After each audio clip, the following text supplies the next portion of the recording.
নমস্কার, সবাই কেমন আছো? আজ তোমাদের সাথে একটা রান্নার ভিডিও শেয়ার করব। যদিও এটা খুবই একটা কমন রান্না, কম বেশি প্রায় অনেকেই করে থাকে। জানো তো, আমার কিন্তু রান্না করতে বেশ ভালোই লাগে। কিন্তু এখন ওই যে মেয়ের জন্য আর রান্না করা হয় না। আগে কিন্তু আমি প্রায় কিছু না কিছু রান্না করতাম।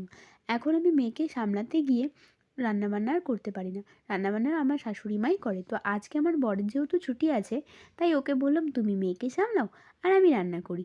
আর আমাদের এখানে বাইরে কিন্তু আজকে প্রচুর ঠান্ডা আর খুবই কুয়াশা পড়ছে। তাই ওকে বললাম তুমি বাজার থেকে চিকেন নিয়ে এসো, আমি চিকেন স্টু বানাবো। তাই বানিয়ে ফেললাম গরম গরম রুটি আর চিকেন স্টু। তো ঠিক যেভাবে যেভাবে বানাই আমিও কিন্তু ঠিক সেভাবে সেভাবেই বানাচ্ছি। এর আগেও আমি বানিয়েছি, কিন্তু তখন তো আর ভিডিও করতাম না, তাই আর শেয়ারও করতে পারিনি। এখন যেহেতু টুকটাক ভিডিও করি, তাই সেটাই শেয়ার করলাম। আসলে মেয়েকে নিয়ে সবসময় আর ভিডিও করা সম্ভব হয়ে ওঠে না, তাই মাঝে মাঝে যখনই ভিডিও করি তখনই তোমাদের সাথে শেয়ার করার চেষ্টা করি। তো আমার এই ভিডিওটা আমায় কেমন লাগলো আমাকে জানিও।